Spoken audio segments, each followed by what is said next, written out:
Hello beautiful people, it's Dr. Ahmed. We're back again with another video. Today guys, I'm flipping it around a little bit.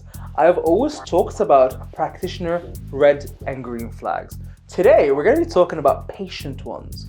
What should you look for and what should you avoid if you are a practitioner?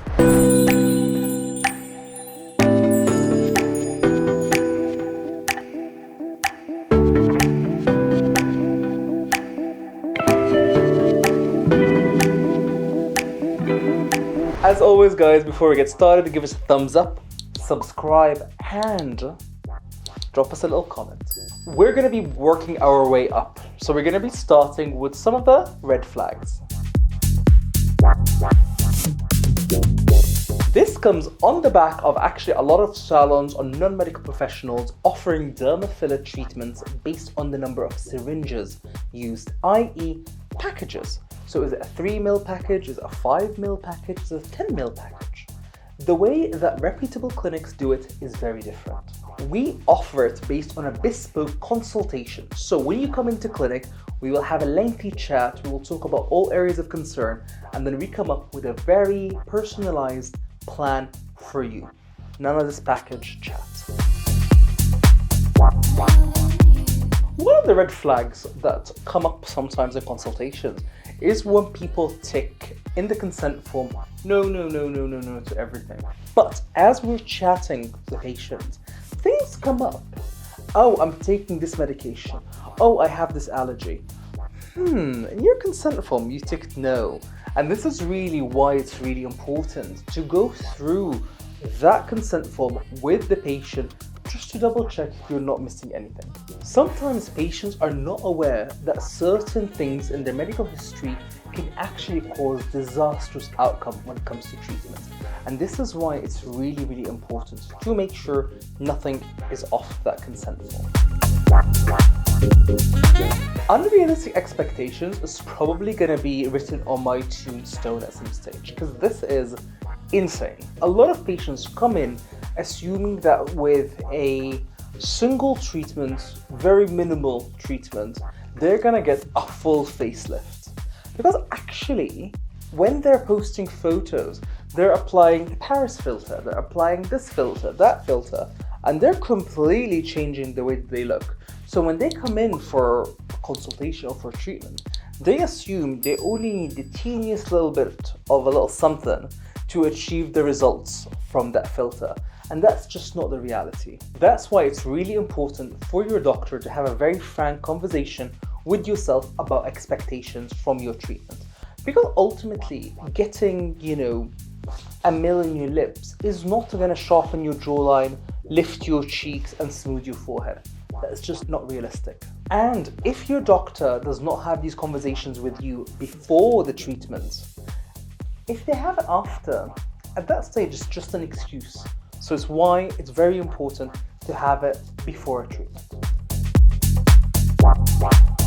If you think about it, your cosmetic doctor has probably been working in their clinic for many years.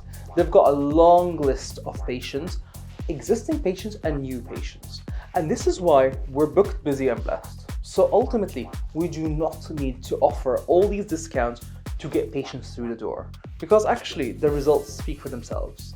However, for maybe newer injectors, maybe less qualified injectors, actually they need to put all those offers out there, because unfortunately their books are empty and they do need all these new clients coming through. So you cannot really compare the two. Doctor shopping. So I think with this one, it's more of an amber flag, let's say. Because actually doing your homework, doing a bit of research about your doctor beforehand is absolutely fine. And actually phoning your different clinics, as long as they're all reputable clinics, to really compare treatment, to compare prices, that's absolutely fine. And that's nothing to kind of, be ashamed to do. However, if you're comparing apples with bananas, that is not okay. If you're comparing a salon kind of offered treatment compared to a medical clinic offered treatment, and you're thinking, why are the prices not the same? Well, actually, you're just comparing two different things here. Moving on to our green flags, let's think positive, because actually the majority of patients that walk through the door are green on green on green, so don't you worry. Patients arriving on time is the best thing, particularly on days that we're booked up back to back to back. Because ultimately, we have a patient coming in every, say, half an hour, every hour, whatever the kind of way that your clinic works. So if someone's a little bit late, even by 10 minutes, it really knocks the flow off the consultation, the treatment, the aftercare, and it just makes you unable to provide your best for your patient.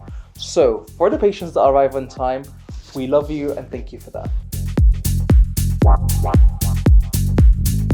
A lot of research has been done about when patients come in for a consultation and actually how much of that information given to them is retained.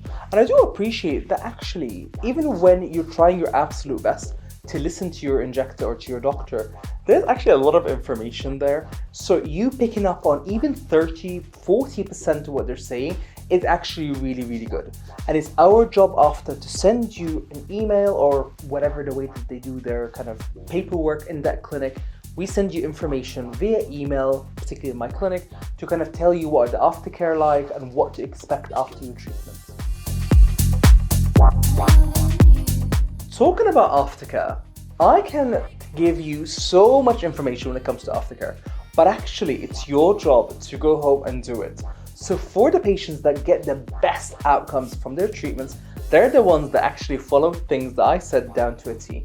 So for those patients, thank you for doing that. Because really, you're taking ownership, you're taking accountability of your own health, of your own results, and you're really making sure that things go according to plan. With the rise of social media, there's a lot of information out there. So it's very normal that patients come into the clinic with a general idea of what treatments they might need to help with the concern that they have. So it's really important to keep an open mind when you go in for your consultation. Because actually, yes, you might have done your research, but when you go in for your consultation, your medical professional might have a different opinion of what set of treatments you need to achieve those results. So it's really important to maintain an open mind. The last green flag is patients that come back in to the same injector or clinic. I mean, obviously giving that everything is gone okay. It is really important for continuity of care that you go back to the same clinic that did your initial treatments, because they know exactly what treatments were done, how they were done, what products were used, and that helps give you a nice smooth transition as time goes on and as you're trying different treatments. However, that doesn't mean you're not allowed to move from one injector to another. Ultimately, as time goes on, your skincare needs does change, and sometimes certain doctors are better at certain things than others, and that's absolutely fine.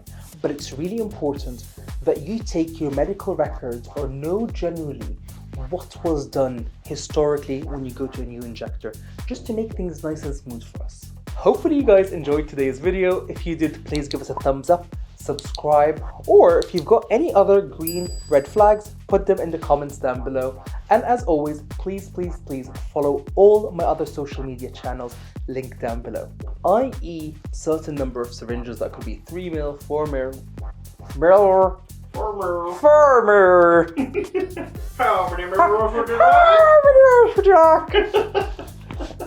I need to stop immediately. Immediately.